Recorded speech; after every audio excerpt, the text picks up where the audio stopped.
Lagos in southwest Nigeria is the smallest yet most populous state in the country, encompassing an area of 358,862 hectares or 3,577 square kilometers. With a population of 18 million people and a 3% annual growth rate, Lagos is the fastest growing megacity in the world.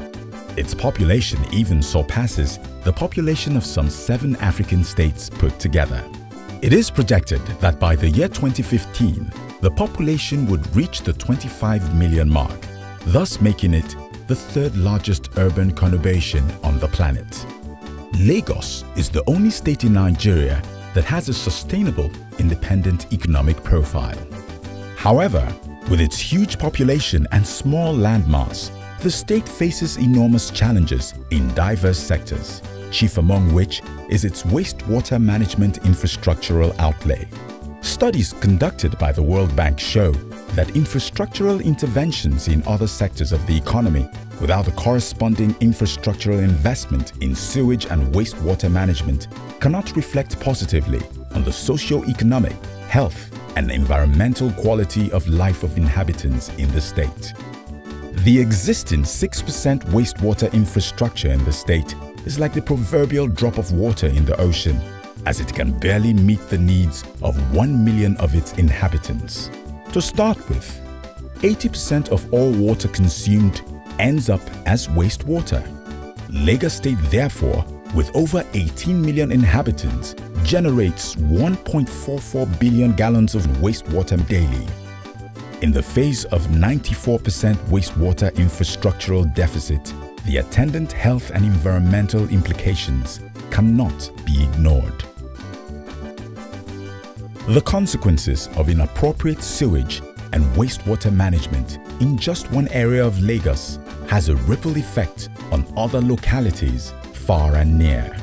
To address this, the state government in year 2010 convoked a wastewater summit to chart the way towards sustainable and efficient wastewater management in the state. Based on recommendations from this maiden summit, the State Executive Council has approved a 5-year wastewater sectoral policy for immediate implementation.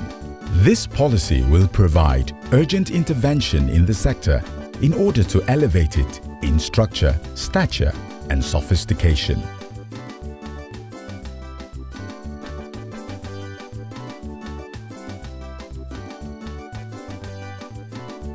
The institutional framework to drive the process has been put in place through the establishment of the Lagos State Wastewater Management Office.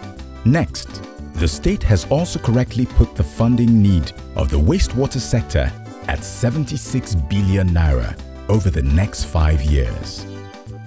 Infrastructural investment in modern-day sewage collection, treatment and disposal is monumental.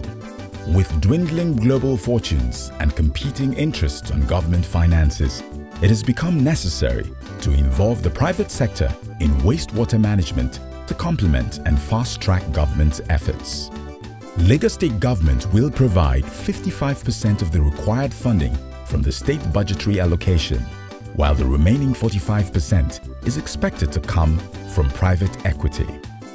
Today's event, therefore, is billed to present the huge investment opportunities for businessmen and corporate organizations to partake in this rapidly developing sector.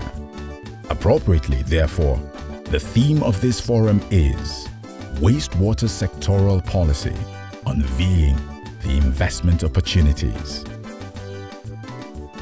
The core investment in the wastewater sector is focused on aggressive infrastructural provision, which includes the construction of 10 new wastewater treatment plants, the rehabilitation of 3 existing ones, and the laying of a total of 5,250 kilometers length of sewer networks. Opportunities also abound in complementary investment and services in the sector, such as the provision of packaged wastewater treatment plants for private development, independent power production (IPP) of energy and electricity from wastewater sludge, production of fertilizer. In addition, service providers will be required to supply evacuation trucks for lease or sale, to manufacture mobile sewage conveniences, to supply consumables in wastewater treatment process, and also in partnering government to provide support services for wastewater facilities. Interestingly, Lagos State has a proud record of achievements with the concept of public-private partnerships, PPPs. We are giving them everything that is possible in order to minimize their cost. For example, the provision of land by way of equity is part of the attraction of the deal. Secondly, we are equally working through the dislodgers association now to ensure that life is meaningful and easier for them, so they don't need to start looking for them all over the open. Those who will be their patrons are already assembled for them easily.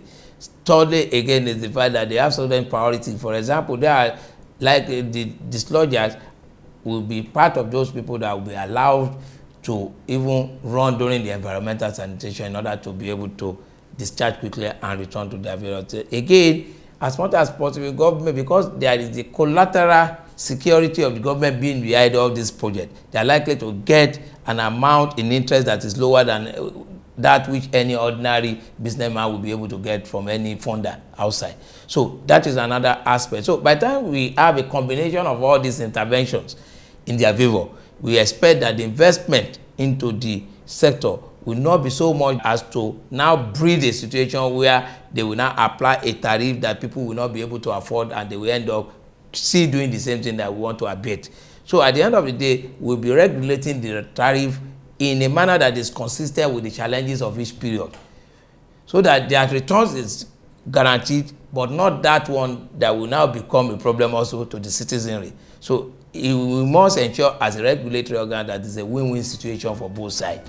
With judicious implementation of the Wastewater Infrastructural Development Program at the end of the 5-year period, the investment will increase wastewater infrastructure outlay from 6% to 34%, which in turn will cater for about 4.9 million people, up from the present 1 million beneficiaries of wastewater management services in the state.